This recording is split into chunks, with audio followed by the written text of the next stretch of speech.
MLC అభ్యర్థి రాజశేఖర్ను అఖండ మెజారిటీతో గెలిపించాలని అమలాపురం ఎమ్మెల్యే ఆనందరావు పిలుపునిచ్చారు. నాయకులంతా తమ అభ్యర్థి గెలుపు కోసం పాటుపడాలని సూచించారు.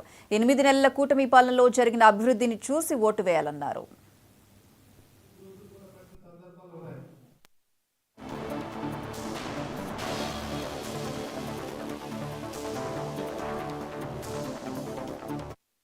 ఉద్యోగం చేసుకుంటున్నాను, నేను సింగపూర్లో ఉద్యోగం చేసుకుంటున్నాను, నేను చైనాలో ఉద్యోగం చేసుకుంటున్నాను.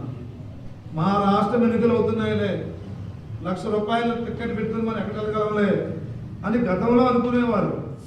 కానీ విదేశాల్లో ఉద్యోగాలు చేస్తున్నటువంటి ఆంధ్రప్రదేశ్ ఓటర్లు ఎవరైతే ఉన్నారో, నేను ఎన్ని లక్షలు ఖర్చైనా నేను వెళ్ళాలా, 24 ఎన్నికల్లో కూటమి అభ్యర్థులకి ఓటేసి గెలిపించాలా, ఆంధ్రప్రదేశ్ రాష్ట్రాన్ని కాపాడుకోవాలని చెప్పి ప్రపంచవ్యాప్తంగా ఉన్నటువంటి ఉద్యోగులు వచ్చి ఓటేశారంటే ఆ 24 ఎన్నికలు మనకు అర్థమవుతుంది.